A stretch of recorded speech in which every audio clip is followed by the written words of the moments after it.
What if I told you the jungle could lie?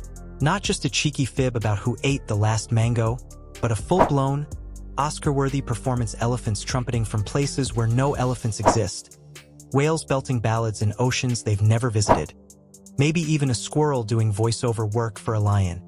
Sounds absurd, right? But here in 2025, this isn't fantasy, it's cutting-edge reality. Artificial intelligence is handing nature a brand new magic trick, the power to fake it to save itself. And the burning question is, could AI-made animal sounds actually fool poachers and protect real wildlife? Well, grab your curiosity, pack your sense of wonder, and maybe your sense of humor. Let's start the video. Right now, as you read this, forests, savannas, and oceans are talking. Birds gossip, frogs announce the weather, elephants whisper in bass notes we can't even hear without special equipment. But here's the problem. Poachers are listening too. Those precious sounds, the same ones that make documentaries magical, can also be the breadcrumbs leading hunters straight to their targets.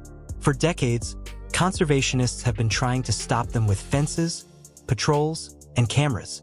And while these methods have saved lives, they've also been a never-ending game of catch-up. What's changed is that AI has started listening in, and it's proving to be a game-changer. Rainforest Connection has scattered solar-powered audio sensors through dense jungles from Costa Rica to the Congo. Linked to machine learning models, they can identify the sound of a chainsaw or gunshot instantly and alert rangers' phones in real time. TrailGuard AI hides tiny cameras inside what looks like ordinary brush or tree bark, processing images on the spot to recognize human intruders and notify anti-poaching teams within 30 seconds. These systems are not science fiction, they are running now and have already stopped poaching attempts in Kenya, India, and other hotspots before a single shot was fired. But here's where it gets even wilder. AI isn't just eavesdropping anymore, it's learning to talk back. Projects like the Earth Species Project and Project SETI have been decoding the complex languages of non-human animals. In 2024, Project SETI made headlines when their synthetic whoop calls of humpback whales fooled other whales into responding as if they were talking to one of their own. This means the machines aren't just replaying audio, they're generating entirely new, realistic messages based on learned patterns. Now imagine flipping that ability to protect wildlife. Picture a poacher trekking through thick bush, ears tuned for the sound of a rhino or elephant. Suddenly, they hear the deep rumble of a bull elephant close by. They change direction toward the sound only to find a small, camouflaged speaker hidden under leaves, broadcasting an AI-generated call far from the real animals.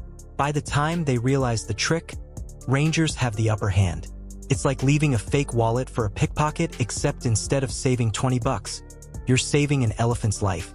There's something almost poetic in the idea of the forest itself deceiving those who would harm it. For centuries, humans have been the ones manipulating animal sounds. Think of hunters using duck calls or fishermen luring prey with bait. Now, technology lets nature fight back with its own form of mimicry. It's camouflage, but for the ear instead of the eye. And honestly, the potential for this kind of acoustic trickery is enormous. Besides confusing poachers, synthetic calls could lure animals away from dangerous roads, encourage species to return to habitats they've abandoned, or even keep them away from crops without harmful deterrents. Of course, we can't just rush into this. Ethical questions matter. Would synthetic calls confuse animals in ways that stress them out or disrupt their breeding? Would poachers eventually catch on?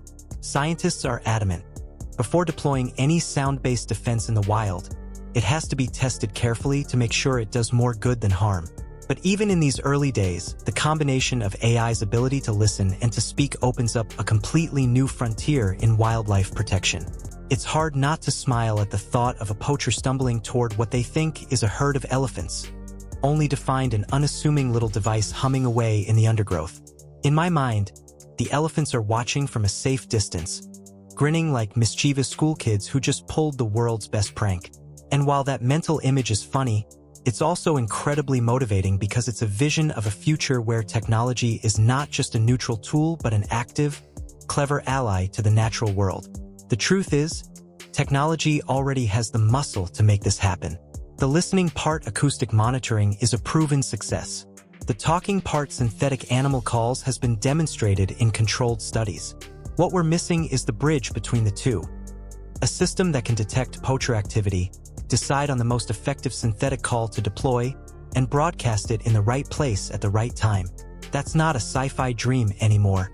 It's an engineering challenge we could solve within the decade if enough minds and resources got behind it. But this story isn't just about tech. It's about imagination. Conservation has always been a field that thrives on creative problem-solving. Think of how beekeepers have used beehives to keep elephants out of crops, or how drones now track illegal logging from the air. Using AI to make fake animal sounds to save the real ones fits perfectly into that tradition of turning the unexpected into the ingenious. And here's where you come in, not as a programmer or scientist, though that helps, but as a storyteller.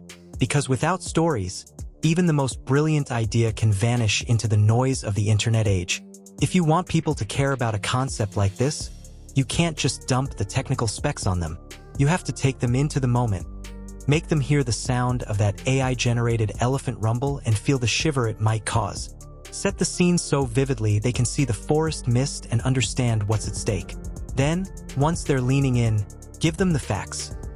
The real successes of AI in wildlife surveillance, the proven ability to generate convincing animal calls, and the potential to combine them into a protective shield. That's when you've got them. Not just listening, but caring. There's something deeply spiritual about this approach to conservation. It turns the tables on a long history of human dominance, exploitation, and destruction. Instead of silencing nature, we're amplifying its voice, even if we have to help it speak through a circuit board and an algorithm. In a way, it's an act of humility. We're acknowledging that the wild has its own language, one we're only just beginning to understand, and we're offering our technology as a translator, a guardian, maybe even a trickster on its behalf. And yes, it's also a bit cheeky. The thought of outsmarting a poacher with an AI-powered phantom elephant is the kind of story you can't resist telling at dinner. It's the blend of serious purpose and clever mischief that makes it irresistible. It's a reminder that protecting the world doesn't always have to be grim and heavy. It can be creative, joyful, even playful, as long as it works. So here's the challenge. The next time you hear about a new AI breakthrough, don't just think about chatbots or image generators. Ask yourself, how could this help the planet? As this technology evolves, we may find ourselves standing on the edge of a new kind of conservation, one where the guardians of the wild are not just rangers and biologists, but also data scientists, sound engineers, and storytellers. One where the cry of a whale or the call of a bird might come from an animal or a server rack, and either way, it serves the same purpose: to keep the wild alive and thriving. The beauty of it is that the forest won't care whether the warning came from a living throat or a clever line of code. The point is that it works, that danger is diverted, and that life carries on. And in a world where so much feels out of our control, that's a rare and precious thing, a win we can actually imagine achieving.